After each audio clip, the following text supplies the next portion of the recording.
तो आज हम लोग स्टार्ट कर रहे हैं ऑप्टिक्स का तीसरा क्लास। इस क्लास में हम लोग डिस्कस करेंगे laws of reflection of light का। इससे पहले हम लोग रिफ्लेक्शन ऑफ लाइट पढ़े थे और रिफ्लेक्शन ऑफ लाइट में हम लोगों ने उसके टाइप्स को पढ़ा कि रेगुलर रिफ्लेक्शन क्या होता है और इरेगुलर रिफ्लेक्शन क्या होता है। अब हम लोग पढ़ने जा रहे हैं लॉज ऑफ रिफ्लेक्शन। तो किसका रिफ्लेक्शन? लाइट का। इसमें कहा गया है there are two laws of reflection of light. तो रिफ्लेक्शन ऑफ लाइट में दो लॉ का आपको पढ़ना है और इस बात को याद रखना है कि 10th क्लास में भी आप लोग पढ़े होंगे कि प्रकाश के बिहार बोर्ड के विद्यार्थी होंगे तो वो पढ़े होंगे कि प्रकाश के परावर्तन के दो नियम होते हैं। तो इसमें हम लोग सबसे पहले फर्स्ट लॉ को डिस्कस करें, the incident ray, the reflected ray and the normal at the point of incidence all three lie in the same plane। इसका मतलब हम लोग समझें कि अगर ये हम एक प्लेन मिरर लेते हैं और एक प्लेन मिरर पर जो रे आकर स्ट्राइक करती है उसको हम लोग बोलते हैं इंसिडेंट रे। जिस पॉइंट पर स्ट्राइक करती है उस पॉइंट का नाम होता है पॉइंट ऑफ इंसिडेंस। इसका नाम हो गया इंसिडेंट रे, इसका नाम हो गया पॉइंट ऑफ इंसिडेंस। और पॉइंट ऑफ इंसिडेंस पर जो लाइन नॉर्मल होता है उसको हम लोग बोलते हैं नॉर्मल। और रिफ्लेक्टिंग रे उसको बोलते हैं जो रिफ्लेक्टर के सहायता से लौटता है, इसको हम बोलते हैं रिफ्लेक्टर। रिफ्लेक्टर का काम क्या है? जो लाइट को लौटाता है, जिसको हम बोलते हैं परावर्तक सतह। तो ये हमारा कौन सी रे हो गई? Reflected ray. अब याद रखना है कि इंसिडेंट रे नॉर्मल के साथ पॉइंट ऑफ इंसिडेंस पर जो एंगल बनाएगी उसको हम लोग बोलेंगे एंगल ऑफ इंसिडेंस। और रिफ्लेक्टेड रे नॉर्मल के साथ पॉइंट ऑफ इंसिडेंस पर जो एंगल बनाएगी उसको बोलेंगे एंगल ऑफ रिफ्लेक्शन। तो कहता है कि incident ray reflected ray and the normal at the point of कहां? इंसिडेंस। ये सारे all three 1 2 3 all three lie in the same plane. और बात प्लेन की करेगी तो प्लेन हमारा ये नहीं होगा, प्लेन हमारा ये होगा। ये इतना पार्ट हमारा प्लेन है, इसमें तीनों क्या करेगा? लाई करेगा। और दूसरी बात कि एंगल ऑफ इंसिडेंस I और एंगल ऑफ रिफ्लेक्शन R, ये दोनों हमेशा आपस में क्या होगा? इक्वल होगा। तो अब यहां से हम लोग थोड़ा सा बात करें कि नोट में कि लॉज ऑफ रिफ्लेक्शन जो होता है सरफेस, रिफ्लेक्टिंग सरफेस प्लेन हो या कर्व, किसी भी सरफेस के लिए वैलिड होता है। तो इस बात को याद रखना है कि दो बात हम लोग सीखे इसमें, एक तो दोनों लॉ को सीखे और दूसरा सीखे नोट में कि ये लॉ जो होता है किसी भी सरफेस के लिए वैलिड होता है। तो याद रखना है कि चाहे वो सरफेस कर्व हो चाहे वो सरफेस प्लेन हो। अब एक बात कि थोड़ी सी बात यहां पर भी हम लोग पिछले क्लास में भी रिफ्लेक्शन ऑफ लाइट में डिस्कस किए थे, यहां भी कर लें कि अगर इस रे की इंटेंसिटी की बात करें, इंसिडेंट रे की इंटेंसिटी और रिफ्लेक्टेड रे की इंटेंसिटी इक्वल नहीं होगी। क्योंकि अगर इंसिडेंट रे की इंटेंसिटी जो है वो जब स्ट्राइक करने के बाद थोड़ा भी, बहुत कम भी इसके द्वारा यदि ऑब्जर्व किया गया तो इसकी इंटेंसिटी ऑलरेडी क्या हो जाएगी? घट जाएगी। अब ये लाइट का जो सोर्स है तो ये सोर्स और ये सोर्स सेम होने के कारण इस दोनों इंसिडेंट रे और रिफ्लेक्टेड रे दोनों की फ्रीक्वेंसी सेम होगी। मीडियम चेंज नहीं हुआ क्योंकि घटना रिफ्लेक्शन का है। मीडियम चेंज नहीं हुआ तो घटना क्या हुआ? रिफ्लेक्शन का। और इस कारण से दोनों रे का स्पीड भी सेम। अब स्पीड और फ्रीक्वेंसी सेम होने के कारण दोनों रे का, इंसिडेंट रे और रिफ्लेक्टेड रे का वेवलेंथ भी क्या होगा, सेम होगा। अभी हमने सीखा कि सेकेंड लॉ कहता है कि आई और आर हमेशा इक्वल होगा, और यदि और इसके अलावा ये वाला एंगल और ये वाला एंगल भी आपस में क्या होगा, इक्वल होगा। और इस दोनों एंगल को हम लोग बोलते हैं, इसको हम लोग बोलते हैं ग्लेंसिंग एंगल, ग्लेंसिंग एंगल। तो याद रखना कि ये भी एंगल आपस में क्या होगा, इक्वल होगा। अगर ये x डिग्री है तो ये भी कितना डिग्री होगा, x डिग्री होगा। इसको आप अच्छे से उतारिए। अब हम लोग कंसेप्ट सीखने जा रहे हैं डिविएशन का। तो डिविएशन का हिंदी होता है विचलन।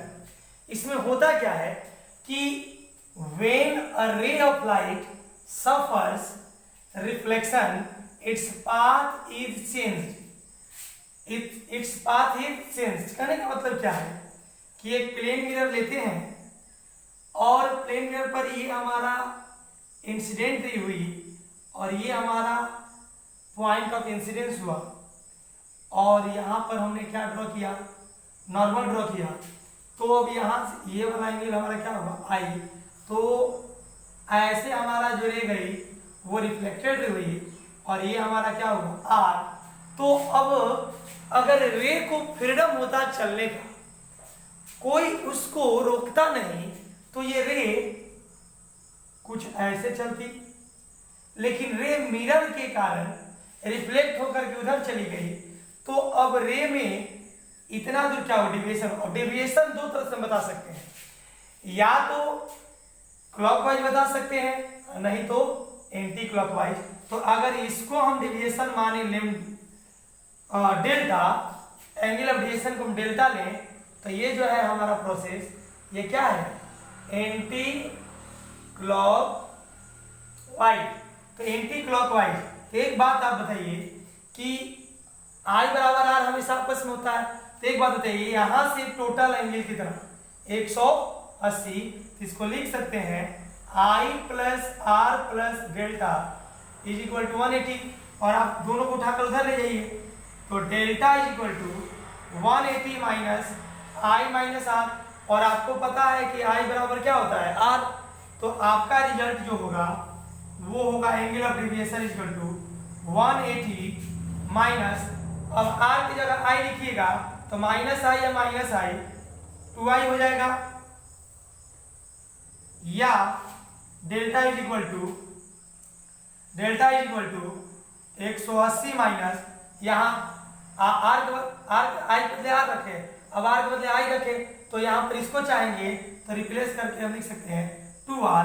लेकिन याद रखिएगा कि इसको कोई चाहेगा तो इसको लिख सकता है पाई, क्योंकि पाई बराबर कितना डिग्री, 180 डिग्री। तो कहीं कहीं delta equal to pi minus 2r या पाई माइनस 2i। और ये जो रिजल्ट है ये क्या है, एंटी क्लॉकवाइज। ये भी रिजल्ट क्या है, एंटी क्लॉकवाइज। अब इसको आप जब समझ गए होंगे तो अब हम लोग थोड़ी सी बात करते हैं कि क्लॉकवाइज का रिजल्ट हमारा क्या होगा। तो क्लॉकवाइज की बात करें तो क्लॉकवाइज के लिए हम लोग को ऐसे चलना पड़ेगा, और एंगल क्या हो गया, डेल्टा। और प्रोसेस जो हो गया हमारा वो हो गया क्लॉकवाइज। तो इसमें क्या होगा, अब यहां से यहां कितना डिग्री, 180 डिग्री, और यहां से यहां कितना, आई प्लस आर। तो हम लिख सकते हैं कि delta is equal to 180 plus I plus R. और आपको तो पता है कि आई बराबर क्या होता है, आर। तो यहां से जब क्लॉकवाइज मेजर कीजिएगा तो 180 प्लस 2i, 180 प्लस 2i, या delta is equal to 180 plus 2r। याद रखना है कि ये जो मेजरमेंट है ये क्लॉकवाइज है, और ये भी मेजरमेंट क्या है, क्लॉकवाइज है। तो एंगल ऑफ डेविएशन क्लॉकवाइज भी निकाला जा सकता है और एंटी क्लॉकवाइज भी। बस देखना है कि रे कितना डिविएट हुई। तो इसको आप अच्छे से उतारिए, अच्छे से। अब हम लोग एक छोटा सा रिजल्ट को स्टडी करेंगे आज के क्लास का लास्ट टॉपिक के रूप में, कि laws of reflection laws of reflection in vector form, इसमें हमको कुछ चीज़ों को मानना है, जिससे हम लोग कहेंगे कि unit vector along incident ray को यू कप नाम देंगे, यूनिट वेक्टर अलोंग नॉर्मल को एन कैप नाम देंगे, unit vector along reflected ray को आर कैप नाम देंगे। तब देन एक रिजल्ट आएगा कि R vector is equal to U vector minus 2 bracket U cap into N cap bracket 1 into N cap. इस रिजल्ट को हम लोग क्या करेंगे, सिर्फ याद रखेंगे, मन किया तो याद रखेंगे, नहीं तो नहीं रखेंगे। और अभी तक की जितनी पढ़ाई हुई है उसको अच्छे से याद रखेंगे। और याद रखना है, अगले क्लास में हम आपको स्टार्ट करेंगे इमेज। लेकिन सबसे पहले आपको एक बात बता दें, थोड़ा सा एक छोटा सा कंसेप्ट, ऑब्जेक्ट जिसको हम लोग बोलेंगे वस्तु, इमेज हमेशा ऑब्जेक्ट का बनेगा। ऑब्जेक्ट होता क्या है, तो ये point of intersection of incident ray है। अब हो सकता है कि इंसिडेंट रे डाइवर्ज हो या कन्वर्ज हो,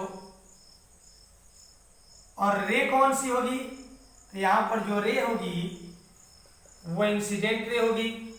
कहने का मतलब है कि अगर किसी पॉइंट से इंसिडेंट रे डाइवर्ज हो, मतलब फैले, तो वो जो ऑब्जेक्ट होगी रियल ऑब्जेक्ट होगी। अगर किसी पॉइंट पर इंसिडेंट रे कन्वर्ज हो तो वो ऑब्जेक्ट क्या होगी, वर्चुअल ऑब्जेक्ट होगी। तो याद रखना है कि इमेज हमेशा ऑब्जेक्ट का बनता है, और ऑब्जेक्ट की पहचान हम लोग इंसिडेंट रे से करेंगे। और इंसिडेंट रे में देखेंगे कि क्या वो किसी पॉइंट से डाइवर्ज हो रही है या पॉइंट पर कन्वर्ज हो रही है। क्योंकि ऑब्जेक्ट के दो प्रकार, एक रियल ऑब्जेक्ट और एक वर्चुअल ऑब्जेक्ट। रियल ऑब्जेक्ट में जानेंगे कि एक पॉइंट से डाइवर्ज होगी, और वर्चुअल ऑब्जेक्ट में एक पॉइंट पर कन्वर्ज होगी। कल की क्लास हमारी होगी वो इमेज की होगी। इमेज के बाद हम लोग प्रिलिमिनरी की कुछ इंपॉर्टेंट बात पढ़ेंगे, तब हम लोग स्फेरिकल मिरर स्टार्ट करेंगे। उसमें सारी चीजों को प्रूव करते हुए आगे बढ़ेंगे। आज की कहानी हमारी यहीं पर समाप्त होती है।